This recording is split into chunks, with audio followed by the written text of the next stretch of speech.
So a few months ago, I found myself in one of the most bizarre situations I've ever experienced. And honestly, it still feels a little surreal. I can't even begin to understand what this woman was thinking. Surely, she had to know this was a terrible idea from the very start. Let me set the scene a bit. I own a private warehouse that I use for my business.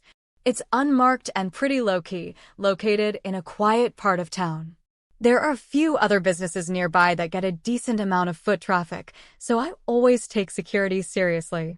I've got good locks, clear signage warning people to stay off the property, and a solid camera system covering most of the area. The footage is even uploaded to the cloud, so nothing gets overwritten. In short, the place is secure. Someone could break in if they really wanted to, but doing so without leaving any evidence? That would be nearly impossible, especially with how well the cameras are positioned. Because of the nature of my work, I often have to travel for a few months at a time, sometimes even up to half a year.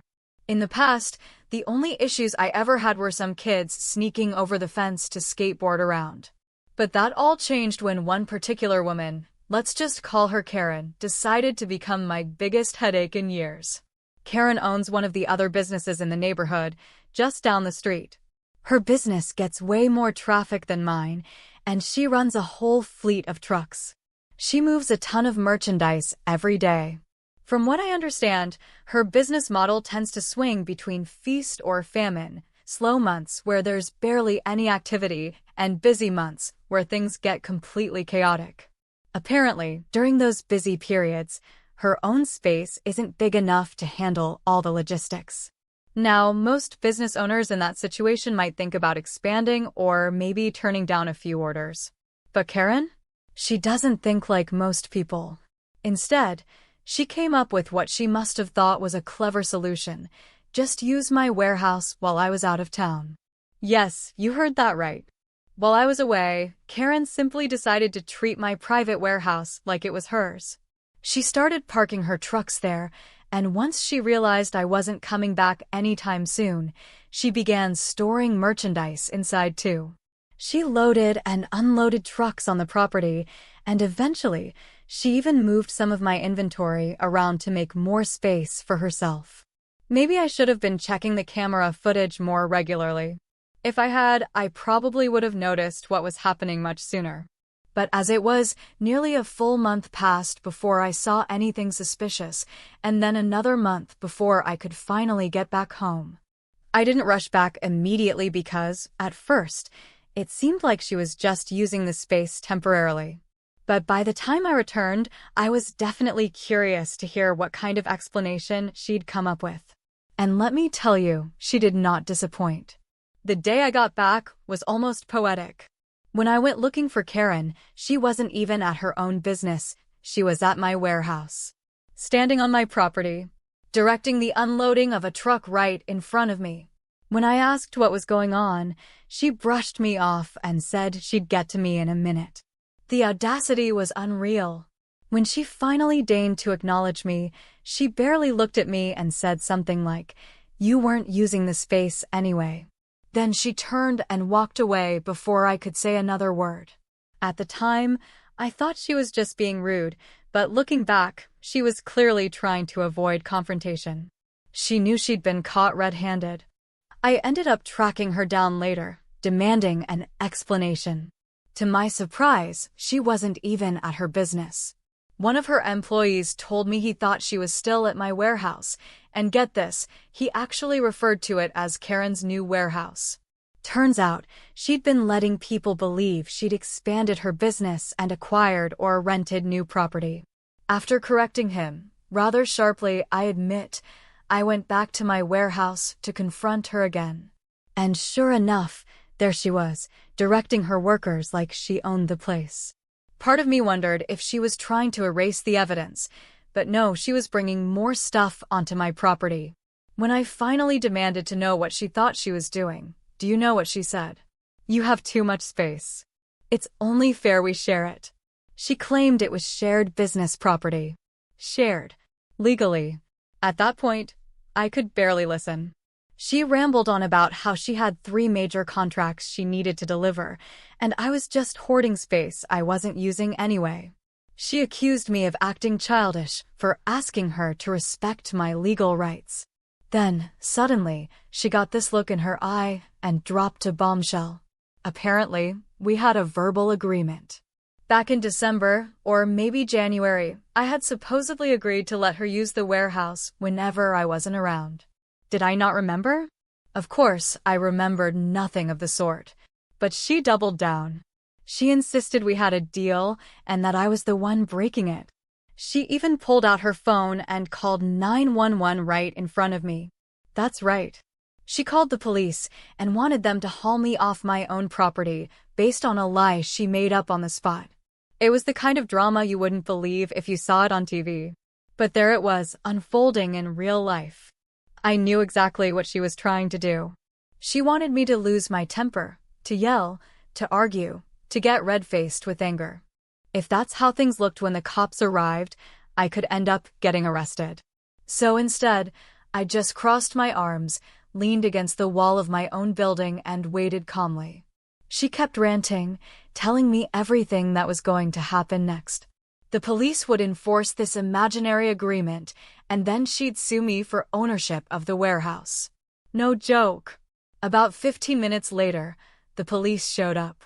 All of her workers suddenly vanished, which made me wonder if there were some labor violations going on that they didn't want to get caught up in.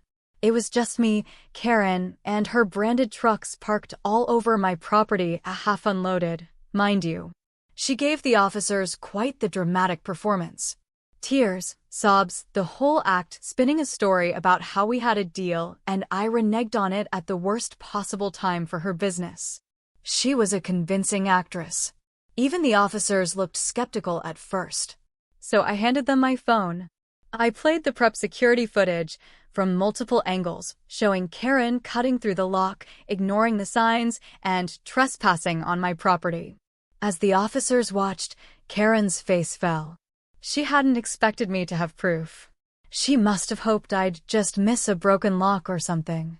When the officers asked for my side of the story, I summed it up plainly. I'd been out of town. She broke into my warehouse and took it over. Beginning, middle, and end. When they turned back to Karen for an explanation, she completely lost it. She started screaming that I was jealous of her success, that I was trying to sabotage a successful businesswoman. Spoiler alert, that story didn't go over well. The officers were clearly annoyed with her. They called tow trucks on the spot and told her that anything left on my property after the end of the day would be mine to do with as I pleased. She managed to look both furious and defeated at the same time, and honestly, I couldn't have been more satisfied. So here's a story that involves a PlayStation 5, family drama, and one perfectly executed act of malicious compliance. Let me take you back to last year when I was visiting my home country from the Middle East. I had just started my first decent-paying job and wanted to do something nice for the family while I was there. My little cousin, who I call cousin brother, meaning he's the son of my dad's younger brother, is pretty much like my own sibling. He's a huge gamer, and since his birthday was coming up and I knew he'd love it, I decided to get him a PlayStation 5 as a gift. He was thrilled, of course. We spent most nights playing FIFA together, going head-to-head online. Since he didn't have any games of his own yet, his mom wouldn't let him buy any until after exams. We were using my PlayStation account so we could play the few games I already owned. Everything was fine until one afternoon when he was at school, and I thought I'd jump on the PS5 to continue playing God of War, Ragnarok.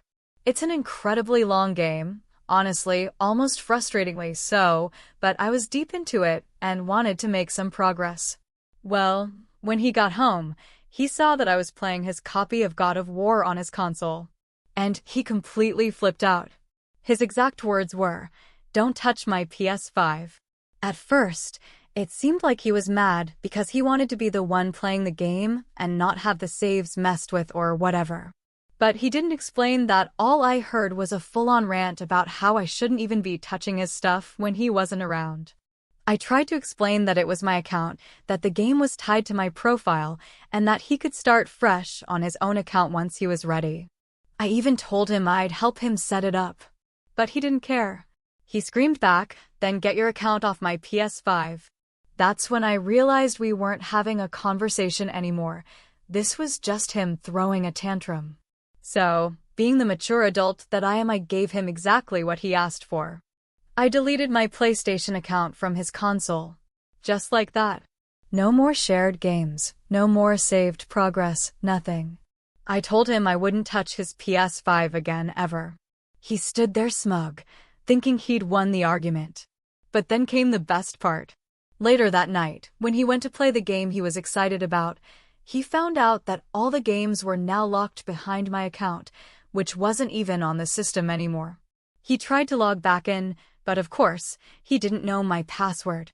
And with two-factor authentication enabled, there was absolutely zero chance of him getting in.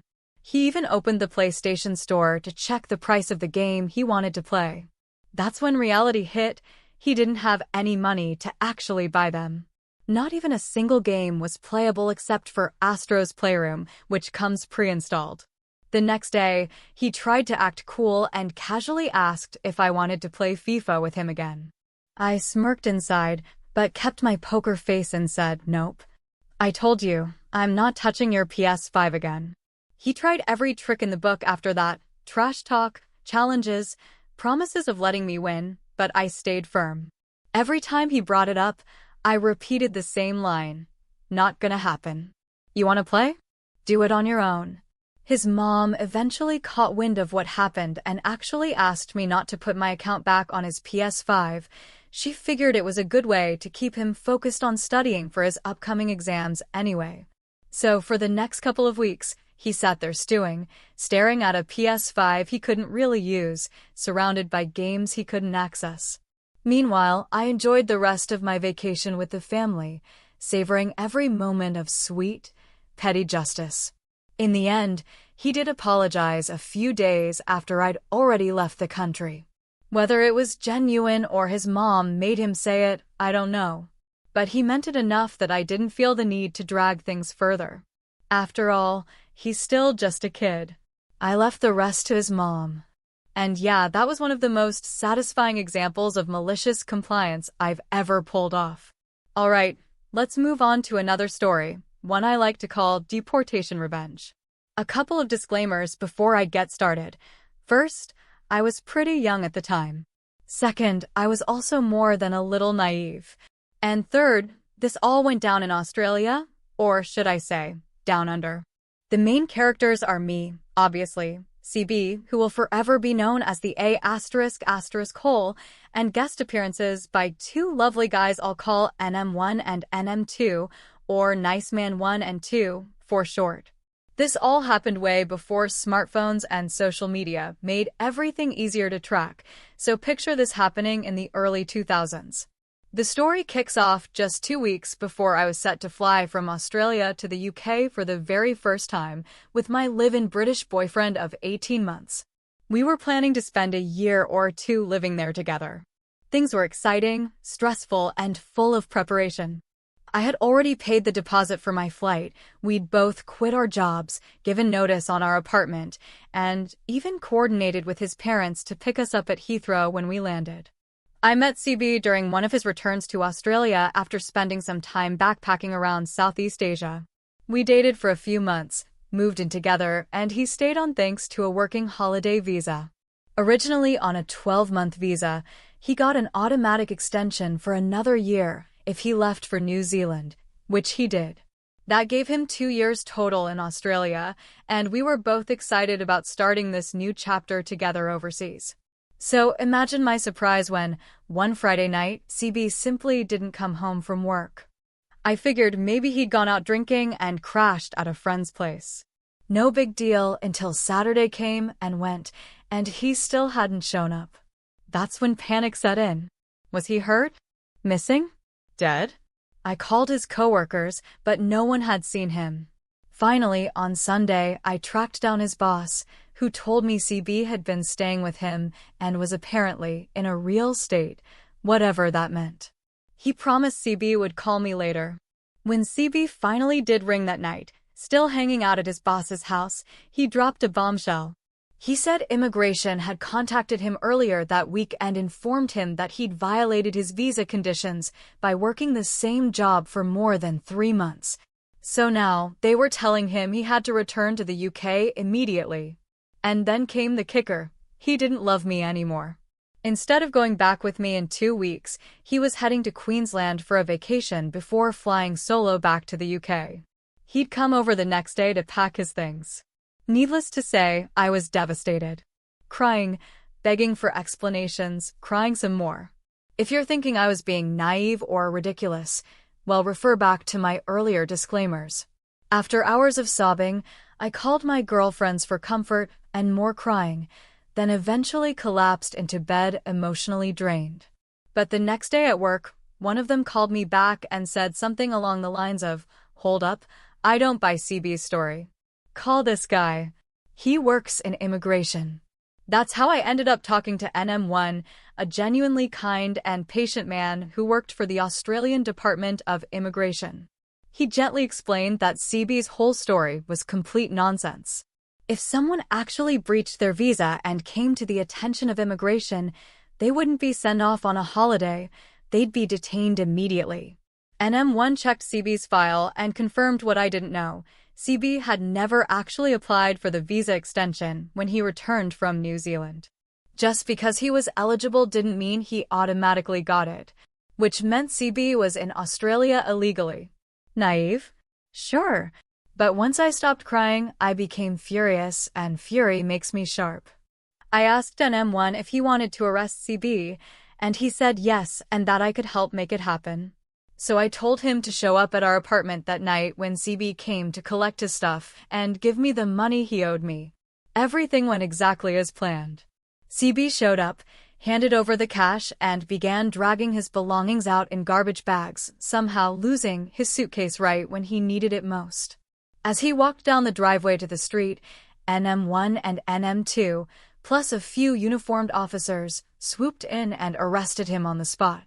3 weeks later, NM2 called to let me know CB had spent those weeks locked up in immigration detention before being deported back to the UK as an unlawful non-citizen.